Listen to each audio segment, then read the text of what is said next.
Welcome once again, Unova, to the 6th part of our series on living things, and we are still discussing the cell structure and function. Today we're going to be talking about the lysosome, also called the suicidal bag. You see in your past question, you must have seen when they asked you the following components or components also referred to as the suicidal bag. The answer is lysosome, and we'll see why. So, lysosome, also called the suicidal bag. Yeah, this guy is the smallest vesicular organelle within the cell. You should note that this is the smallest vesicular organelle within the cell. Are you there now? And one more thing you should know is that unlike your nucleus that had double membrane, your cell membrane that was also double membrane, this guy here has a single membrane. It has a single membrane. So you just have a single membrane, that's just one membrane surrounding it. And within the lysosome, you have enzymes. And due to the presence of these enzymes, that's why they say the lysosome is responsible for digestion. So it's like the digestive site of the cell. You understand that now? It's like the digestive site of the cell. So good. Within this lysosome, you see this dot stuff here. We call them what? Enzymes. These enzymes are of different types. We have those enzymes that are present within the lysosome that we call proteases. You have those ones that we call lipases. We have those guys that we also refer to as the nucleases. The nucleases, they are 4 in number, and I'll tell you how to remember those 4. And lastly, you have the one that we call the glucosidases. Yeah, somebody now wondering, geez. I've seen this thing before in past question, but how do I remember? It's very simple. First thing you ask yourself is, what are the biological molecules that you have? The biological molecules that you have basically are 4. And what are they? You have lipid, right? Which is the fat and oil part of your body. You also have what again? You have carbohydrates. And the major carbohydrate is glucose. So you have glucose. Abi? Yes. Then you also have what else? You have proteins. That's amino acids, right? So we have proteins, from which you get your amino acids. And lastly, because this is where many of you used to get this thing confused. When they ask you biological macromolecules, or which of the following is a biological macromolecule in the body, and many of you always think food and nuts. And that's why you pick wrong answers. You'll be thinking food, nutrients. And then you'll be wondering, oh, carbohydrate, fat and oil, protein, mineral salts. Before you know it, from that mineral salt, vitamin, you're already thinking wrong. That's already you mixing up the question. Like you are answering a wrong question automatically. Because when you talk about biological macromolecules, you're talking about the molecules that are found in your body. Right there now. Now that's lipid, glucose, protein, and what? Nucleic acid. So now, look at these names. They are identical. Proteases, from the word protein. Proteases, and I told you in our previous lecture that whenever you hear any word that ends with ASE, it stands for an enzyme. So protease is the enzyme that breaks down protein. You see, lipase is the enzyme that breaks down what? Lipid. Nucleases is the enzyme that breaks down nucleic acid. And glucosidase is the enzyme that breaks down glucose. So all these enzymes are within the lysosome, so that the lysosome will be able to break down any of the biological macromolecules that are present within it. Do you see that now? Very, very simple. Very simple. So good. Now, all these enzymes are collectively called hydrolytic enzymes.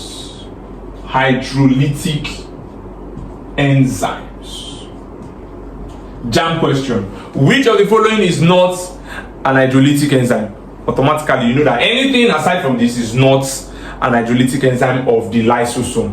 Do you get the concept now? So good. Now, what are the functions of the lysosome? Now, the lysosome we carry out something that we call autophagy. Autophagy.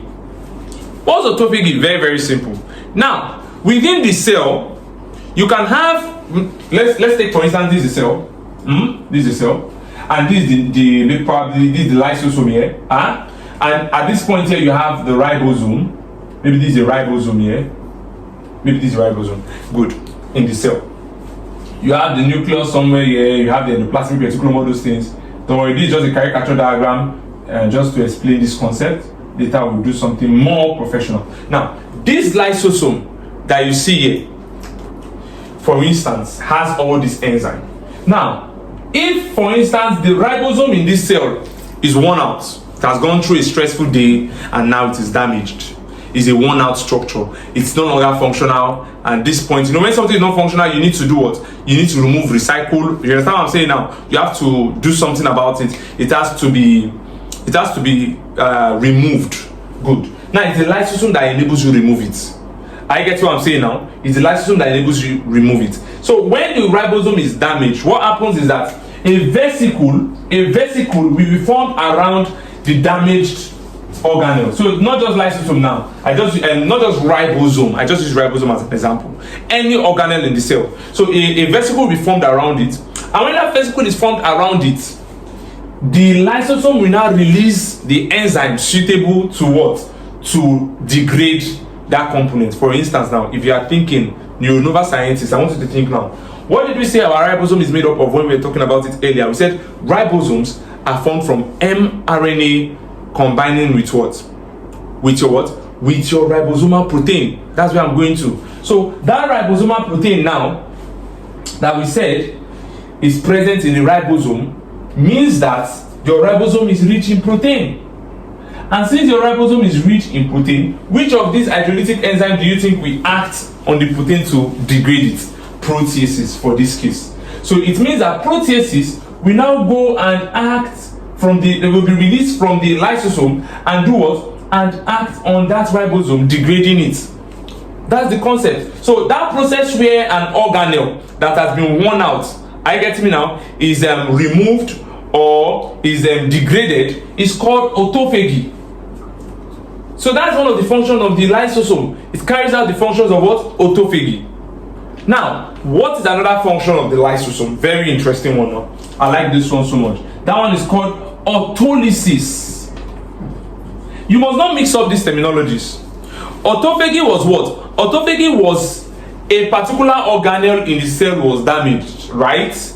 And now the cell and that organelle that was damaged, the lysosome released its what? Hydrolytic enzyme to degrade only that organelle.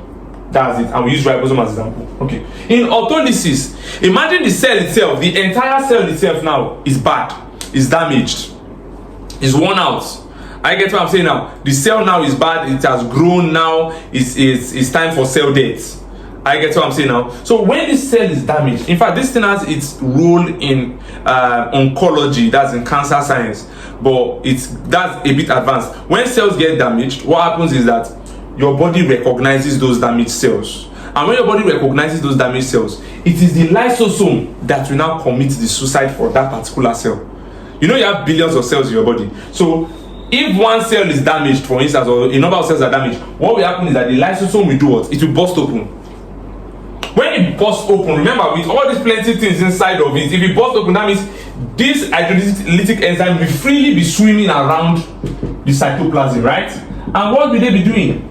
They will go and start degrading all the biological molecules in the cell, all the organelles that have biological molecules. And when they start disintegrating all those things, what's happening? You are destroying that cell.